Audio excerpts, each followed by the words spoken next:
Why did Muhammad fear Arabian poets so much as to have several of them assassinated?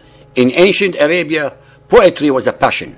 Poets were highly regarded in society, and the words of many accomplished poets were regarded as next to Allah's words. In a desert land, bereft of much entertainment and natural relaxation, the ancient Arabs used to find solace, peace, tranquility, and even the raging emotion of war and revenge through the mesmerizing words of their poets. Poets supplied the Arabs with their mental and spiritual nourishment, since they memorized the ancestry, deeds, glories, and achievements of their tribes and passed them on to future generations through their students or disciples to keep the records alive. Poets were actually the news media par excellence of Arabia. They were lethal weapons, since a very capable and articulate poet of a small tribe could elevate it in poems to levels greater than a much more powerful one. As far as our research has demonstrated, no poet in the long period of the so-called Jahiliyyah period, that is before Muhammad and Islam, was ever murdered for what he or she recited, unlike what was done by Muhammad and his followers. There were more female poets among the Jahiliyyah Arabs than during the entirety of 1400 years of Muhammad and Islam. Some of these poetesses were so formidable that Muhammad had at least 2 of them assassinated because they satirized him. The following 4 chapters are actually connected, since it was Muhammad's aggressive and piratical actions to start with that triggered the responses of some of Arabia's poets. His followers claim that Muhammad is the apostle of peace. As you all know by now, nothing can be further from the truth. These 4 chapters are just more in our series that are exposing and revealing the very sadistic and cruel nature of Muhammad. We shall prove once more that he was in fact a terrorist, a criminal, and a mass murderer whose entire life was based on victimizing innocents and indulging in mindless violence, carnage, and massacre. He was a man who destroyed peace wherever he went, and in his place brought terror, plunder, rape, carnage, and death. When Muhammad first started shouting from the rooftops that he alone had the divine word of Allah, the people of Mecca ignored him. However, when he began insulting and defaming the religion of the peace-loving Meccans, they couldn't take it anymore and tried persuading him to stop. Muhammad the coward was too scared of the growing hostility against him, and knowing full well that his Allah could not strike down the Meccans, he crept out one night and fled for his life. Ever since that incident, Muhammad was determined to take revenge on them. He escaped to Medina, which had a sizable Jewish population, and started plotting his revenge with a small gang of criminals. This was the beginning of Muhammad's trail of violence, hatred, and bloodshed that would soon destroy all that was decent in the culture of Arabia. The Medina became the headquarters of the first organized crime syndicate in history. As we have shown in several of our chapters, the story has been documented in detail by his Muslim biographers. Surprise raids on trade caravans and tribal settlements. The use of plunder thus obtained for recruiting an even growing army of greedy criminals and desperados. Assassinations of opponents, blackmail, expulsion and massacre of the Jews of Medina, attack and enslavement of the Jews of Khaybar, rape of women and children, sale of these victims after rape, trickery, treachery, and bribery, employed to their fullest extent to grow the numbers of his version of Islam. He organized no less than 86 expeditions, 26 of which he led himself without participating in the fighting. The motives of the converts to Muhammad and Islam was never in any doubt. D.S. Margolius states in his book, Muhammad and the Rise of Islam, of any moralizing or demoralizing effect that Muhammad's teaching had upon his followers, we cannot say with precision. When he was at the head of the robber community, it is probable that the demoralizing influence began to be felt. It was then that men who had never broken an oath learned that they might evade their obligations, and that men to whom the blood of their clan had been as their own began to shed it with impunity in the cause of Allah, fi sabilillah. That lying and treachery in the cause of Islam received divine approval. It was then too that Muslims began distinguished by the obscenity of their language. It was then too that the coveting of goods and wives possessed by non-Muslims was avowed without discouragement from the Prophet. The details of this criminal onslaughts in the form of piratical skirmishes and assassinations are chronicled in these chapters in a chronological manner.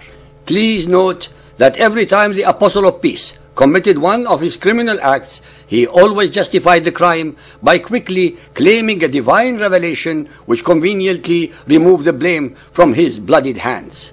These made-to-order surahs we shall recite after the description of the incident. Believers and unbelievers, be aware of the most important of all facts, that all the reports that we are going to recite to you are one-sided, since they were written by the victors, the Muhammadan Muslims. No one has any record of the victim side. Nonetheless, these records show clearly and without pulling any punches the true character of Muhammad and his followers. 1. The massacre of unarmed merchants during the sacred month of Rajab, 623 AD at Nakhla. 4 unarmed merchants were traveling to Mecca to sell their goods, consisting of resins, honey, and animal skins. It was the holy month of Rajab, which was considered sacred for trade in Arabia. It was a point of honor that any form of warfare or violence was strictly forbidden in this month. Muhammad's gang attacked the helpless men from behind and stabbed 2 of them to death. They plundered all the goods as booty, and Muhammad got 1/5 of the share.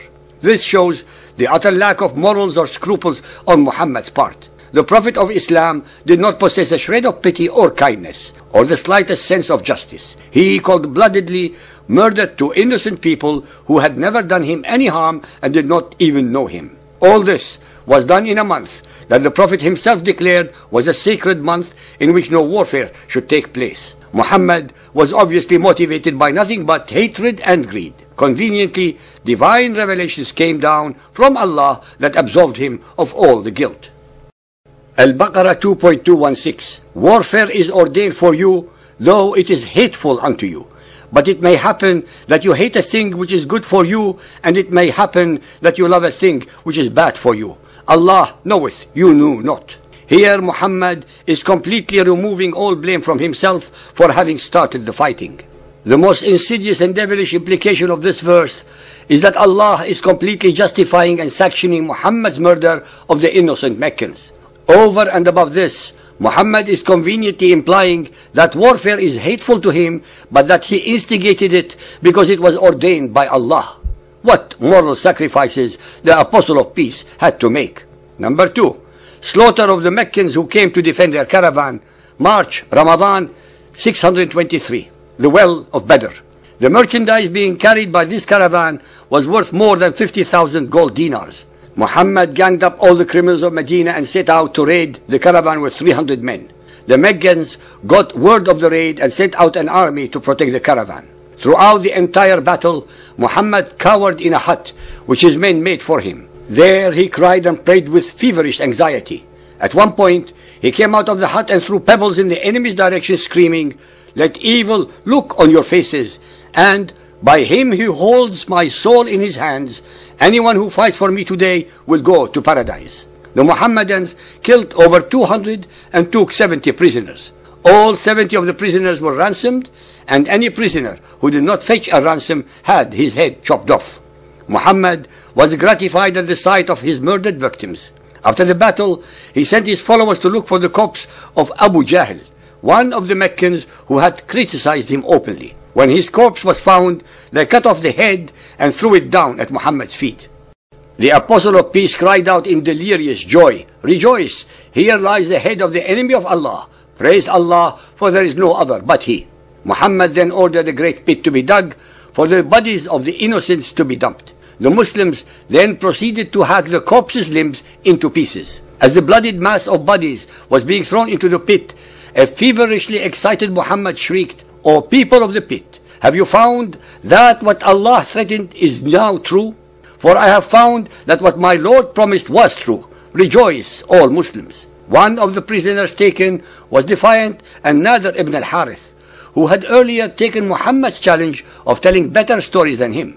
Muhammad ordered Ali to strike off Nadir's head in his presence, so he could watch and exult in the pleasure of beheading the man who had insulted him. Another prisoner, Uqba ibn Abi Mu'ayt, was decapitated in front of Muhammad. Before being killed, the prisoner cried out pitifully, "O Prophet, who will look after my children if I should die?" The great Prophet of the religion of peace coldly spat out hellfire as the blade came down and spattered his clothes with Uqba's blood. This time, Muhammad needed a revelation that would not only absolve him of all the guilt of murdering so many innocent people, but also give him the divine right to get a huge share of the plundered booty. Quite a few revelations magically appeared after the Battle of Badr.